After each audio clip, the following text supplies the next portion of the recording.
அன்னை பர்னிச்சர்ஸ், அன்னை திருமண சீர்வரிசை பொருட்கள், டிவி, ஃபிரிட்ஜ், வாஷிங் மெஷின் உள்ளிட்ட 200க்கும் மேற்பட்ட பொருட்கள் அடங்கிய திருமண சீர்வரிசை ரூபாய் 99,000 மட்டுமே. தமிழகம் முழுவதும் இலவச டோர் டெலிவரி. தொடர்புக்கு 7550144440 9345044044. நிம்மதி property management. Contact 7667008999. Fourth estate Tamil நேயர்களுக்கு அருள்மொழிவர்மனின் அன்பார்ந்த வணக்கங்கள். இது உங்கள் ஃபோர்த் எஸ்டேட் தமிழ் வழங்கும் தலையங்கம் நிகழ்ச்சி. இன்றைக்கு நம்முடைய தலையங்கம் நிகழ்ச்சியில் நம்ம யாரை குறித்து பார்க்க போகிறோம் அப்படிங்கிறது இங்கே டைட்டில் தம்ப்நெயிலேயே பார்த்துருப்பீங்க. நாம் தமிழர் கட்சியில் இப்போ வரைக்கும் செயல்பட்டுக்கிட்டு இருக்கு, அல்லது நாம் தமிழர் கட்சியில் தான் அவங்க கடைசியாக இருந்திருக்கிறாங்க அப்படிங்கிற கட்சி பேர் யாருக்கு இருக்குன்னா அது திருமிகு காளியம்மாள் அவர்களுக்கு தான்.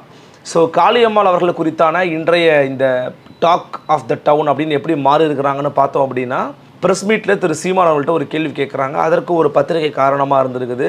தொடர்ச்சியாக இது லைம் நெட்டில் இருந்துக்கிட்டே இருக்குது விவாதம் அப்படிங்கிறது. ஸோ இது எங்கே தொடங்குச்சு, இன்சைடு ஸ்டோரி என்ன, எங்கே முடிய போகுது அப்படிங்கிறதெல்லாம் குறித்து இன்றைக்கி இந்த வீடியோவில் நம்ம வந்து பார்க்க போகிறோம். வாங்க நிகழ்ச்சிக்குள்ளே பயணிக்கலாம். இது உங்கள் ஃபோர்த் எஸ்டேட் தமிழ் வழங்கும் தலையங்கம் நிகழ்ச்சி.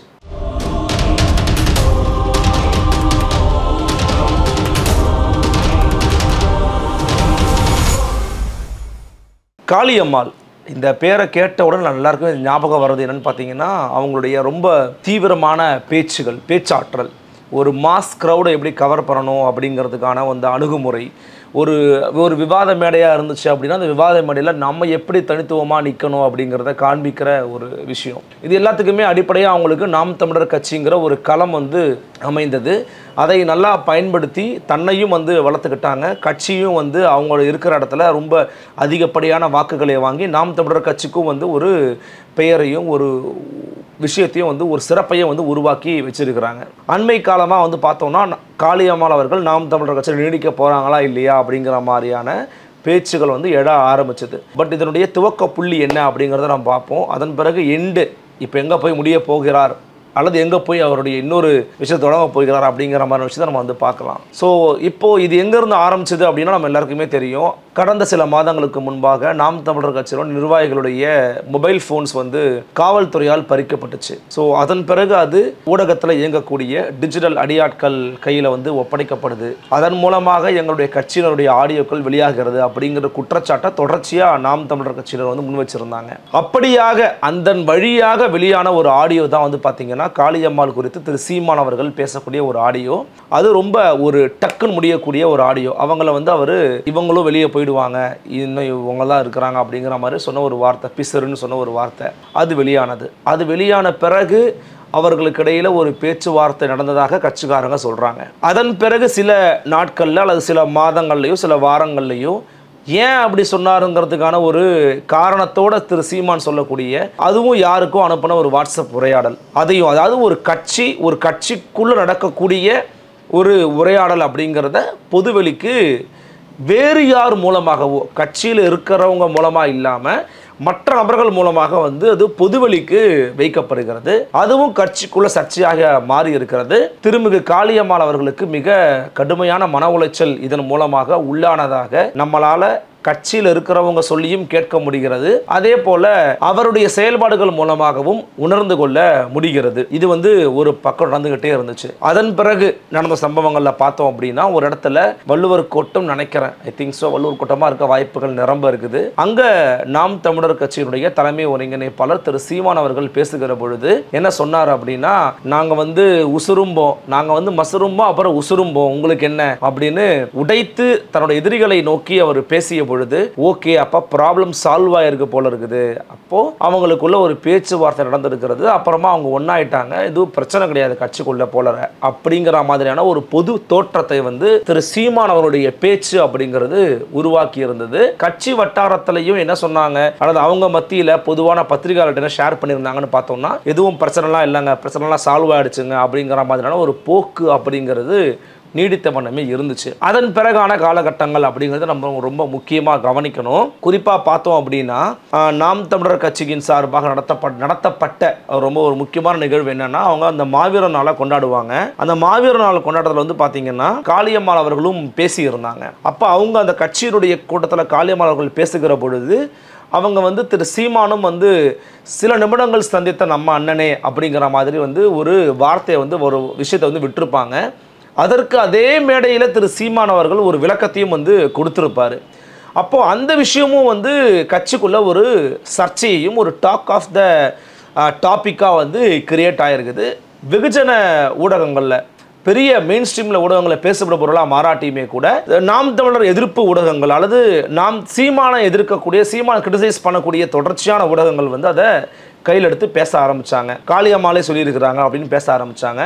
ஆனால் அதை வந்து நான் சொன்ன பொருளில் புரிஞ்சுக்கல, இதை வேறு மாதிரி புரிஞ்சுக்கிட்டாங்க அப்படிங்கிற மாதிரியான எதுவும் விளக்கங்களையோ அல்லது அதற்கான ஒரு விஷயத்தையோ வெளியில் அவங்க சொல்லலை. அதுக்கு தேவை இல்லைன்னு கூட காளியம்மாள் நினச்சிருக்கலாம். அது அவங்களோட தனிப்பட்ட உரிமை சார்ந்த ஒரு விஷயம், அது அவங்களோட கருத்து. அதன் பிறகு வந்து பார்த்தோம்னா தலைமை ஒருங்கிணைப்பாளர் சீமான் தலைமையில் சென்னையில் அந்த அண்ணா பல்கலைக்கழக மாணவிக்கு எதிரான அந்த விவகாரத்தில் ஒரு ஆர்ப்பாட்டத்தை அறிவிக்கிறாங்க.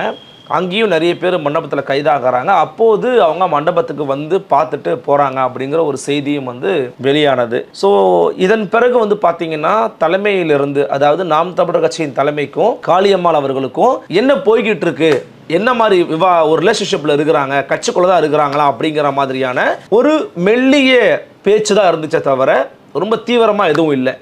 எப்போ இது தீவிரமாக மீண்டும் மாறுச்சுன்னு பார்த்தீங்கன்னா, இதற்கு முன்பாகவே சில மேடைகளில் வந்து காளியம்மாள் அவர்கள் பேசுகிற பொழுது யாரேனும் ஒரு சிலர் ஒரு அடையாளம் தெரியாத நபர்கள் எதுவும் பதிவு போட்டிருந்தாங்கன்னா கூட, ஏன்னா இதை நான் அவங்களுடைய பேச்சிலேயே சில இடத்துல கவனிச்சிருக்கிறேன், என்னை வந்து இங்கே போவாங்களா அங்கே போவாங்களாம் கேட்குறாங்க, அதுக்கெல்லாம் வாய்ப்பே கிடையாது அப்படிங்கிறதுல சில மேடைகளில் அவங்க பேசவும் செஞ்சுருக்கிறாங்க, அதை குறித்தும் சொல்லியிருக்கிறாங்க.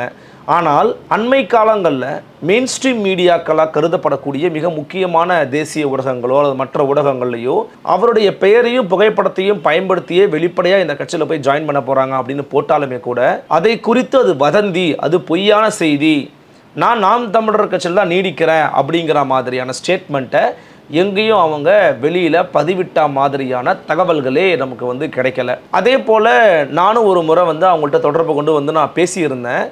அப்போ அவங்கள்ட்ட இந்த மாதிரி செய்திகள் வெளியாகிறது அப்படிங்கிறத கேட்டபோது, இல்லை எனக்கு உடல்நலம் சரியில்லாமல் இருக்குது தம்பி, ஆனால் இந்த மாதிரியான செய்திகளை வந்து அவங்களே வெளியிட்டுக்கிட்டு இருக்கிறாங்க அப்படின்றதோடு வந்து அவங்க ஸ்டாப் பண்ணிக்கிட்டாங்களே தவிர ரொம்ப தீவிரமாக கட்சிக்குள்ளே எந்த பிரச்சனையும் கிடையாது, நான் ரொம்ப காமாக தான் பயணிச்சுக்கிட்டு இருக்கேன், எனக்கும் அருணுக்கும் இடையிலான முரண்பாடுகள்லாம் ஸ்டாப் ஆகிடுச்சு அப்படின்னு அவங்க எதுவும் நம்மள்கிட்ட வந்து சொல்லலை. அவங்க சொல்லணும்னு நம்ம எதிர்பார்க்கலை. ஆனால் அப்படி சொன்னால் தான் கட்சிக்குள்ளே தான் நம்ம இருக்கிறோங்கிறத வெளியில் அவங்க போடுவாங்க, அதை புரிஞ்சுப்பாங்க அப்படிங்கிற ஒரு தோற்றத்தை கூட அவங்க கொடுக்க விரும்பலை அப்படிங்கிறத நான் புரிஞ்சுக்கிட்டேன். ஸோ அதன் பிறகு நம்ம நடந்த சம்பவங்களை பார்த்தோம். தொடர்ச்சியாக தமிழக வெற்றி கழகத்தில் போய் ஜாயின் பண்ண போகிறாங்க அப்படின்ற ஒரு டாக் இருந்துச்சு. அப்புறம் திமுக கிட்ட போய் ஜாயின் பண்ண போகிறாங்க அப்படிங்கிற மாதிரி டாக் இருந்துச்சு.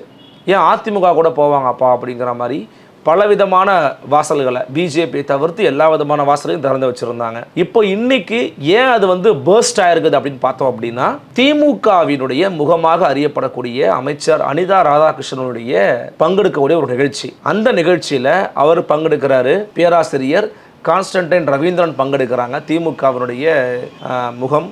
அதே போல் காங்கிரஸ்காரங்களும் பங்கெடுக்கிறாங்க.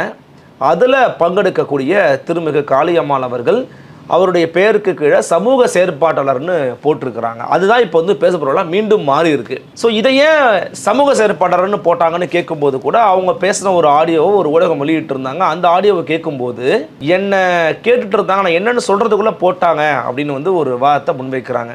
ஒரு அமைச்சர் பங்கெடுக்கக்கூடிய ஒரு நிகழ்ச்சி, திமுகவுடைய அமைச்சர், அது மட்டும் இல்லாமல் காங்கிரஸ்காரங்க பங்கெடுக்கிறாங்க, அதில் உங்களுடைய பேரை போடுறாங்க அப்படின்னும் போது இது ரொம்ப ஷாக்கிங்காக இருந்துச்சு நமக்கு. நான் என்னென்னு சொல்கிறதுக்குள்ளே போட்டாங்கன்னா அது எப்படி போடுவாங்க? அப்போது அவங்க சொல்லக்கூடிய காரணம் மேபி உண்மையாகவோ இருக்கலாம், அல்லது வந்து அவங்க கொஞ்சம் எதுக்கு சொல்லிட்டுன்னு கூட அமைதியாக கூட இருக்கலாம். ஆனால் அந்த காரணம் ஏற்கக்கூடிய காரணமாக வெளியில் இருக்கவங்களுக்கு பார்க்க முடியாது. ஏன்னா உங்கள் பேரை ஒரு இடத்துல போடுறாங்கன்னா என்ன போடணுன்றதை நீங்கள் முதலே சொல்லிடுவீங்க, அல்லது இப்படி தான் போடணுங்கிறத நீங்கள் உறுதிப்படுத்தி தான் நீங்கள் போடுவீங்க. பட் அந்த நிகழ்ச்சி ஏற்பாடுகள் அப்படி போட்டாங்கன்னு திரும்ப காளியம்மாள் சொல்கிறாங்க. ஸோ அது அவங்களுடைய ஸ்டாண்ட், அது அவங்களுடைய கருத்து. ஆனால் வெளியிருந்து பார்க்கும்போது அது வந்து உண்மையில் ஏற்க முடியல. ஏன்னா சொல்லியிருக்கணும், நீங்கள் சமூக செயற்பாட்டாளர்னு போடுங்கன்னு சொல்லியிருக்கணும், அவங்க போட்டிருப்பாங்க. இல்லை நாம் தமிழர் கட்சின்னு சொல்லியிருக்கணும், அவங்க போட்டிருப்பாங்க. ஸோ அவங்க அப்படி போட்டிருக்கிறாங்கன்னா அது இவங்களுடைய அனுமதி இல்லாமல் போட்டிருப்பாங்களா அப்படிங்கிற சந்தேகத்தை நமக்கு வந்து உருவாக்குது. அங்கே தான் வந்து விஷயம் வந்து சீமான் கிட்ட போகுது. ஸோ சீமான் கிட்ட ப்ரெஸ் மீட்டில் கேட்குறாங்க.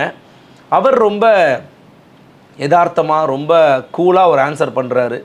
தங்கச்சி இந்த கட்சியில் இருக்கலாம், யார் போகிறதுனாலும் கட்சியை விட்டு போகலாம், இதோ என் பக்கத்தில் இருக்கிற ஒரு நாளைக்கு நினச்சா கூட போகலாம், அதை பற்றிலாம் ஒன்றும் இல்லை. இந்த கட்சி ஒரு ஜனநாயக கட்சி, நாங்கள் தான் அவங்க சமூக செயற்பாட்டெல்லாம் இருந்தாங்க, நாங்கள் தான் அவங்களுக்கு நான் தான் அழைச்சிட்டு வந்தேன், நாங்கள் எங்கள் கட்சியில் பயணிக்க வச்சோம், என்ன போட்டு எப்படி அதை போட்டாங்கன்றது தெரியல, அவங்க தான் சொல்லணும் அப்படின்னு ரொம்ப எளிமையாக ரொம்ப பொறுமையாக அந்த விஷயத்தை கடந்து போகிறாரு திரு சீமான். ஸோ இந்த விஷயத்தை பார்க்கும்போது நமக்கு என்ன தோணுது அப்படின்னா, சின்ன சின்ன விஷயங்கள் எல்லாம் நடக்கும்போதே அதை வெளிப்படையாக மறுதளித்து நிராகரித்து பேசக்கூடிய வாய்ப்புகள் பல இருந்தும் கூட வெளிப்படையாக நிராகரிக்காம அல்லது வெளிப்படையாக நான் கட்சியில் தான் நீடிக்கிறேன், எந்த பிரச்சனையும் கிடையாது, இந்த மாதிரி பொய் செய்திகளை வதந்திகளை பொது ஒளியில் பரப்புறது நிப்பாட்டுங்க அப்படின்னு திருமிகு காளியம்மாளால் கண்டிப்பாக போட்டிருக்க முடியும். ஆனால் அவங்க போடலை. அப்படி போடாததனுடைய பின்னணி என்ன நம்ம புரிஞ்சுக்கலாம்னா, அப்போ அவங்களுக்கு இன்னும் ஒரு மன வருத்தம் நீடித்து கொண்டிருக்கிறது அப்படிங்கிறத புரிஞ்சுக்கலாம். இன்னொரு விஷயமும் சொல்கிறாங்க, அவங்க இப்படி ஒரு மன அதிருப்தியில் இருக்கிறாங்க அப்படிங்கிறதுனால திமுக அப்ரோச் பண்ணாங்க, அதிமுகவும் அப்ரோச் பண்ணாங்க, தமிழக வெற்றி கழகத்தையும் அப்ரோச் பண்ணாங்க அப்படின்னு சொல்கிறாங்க.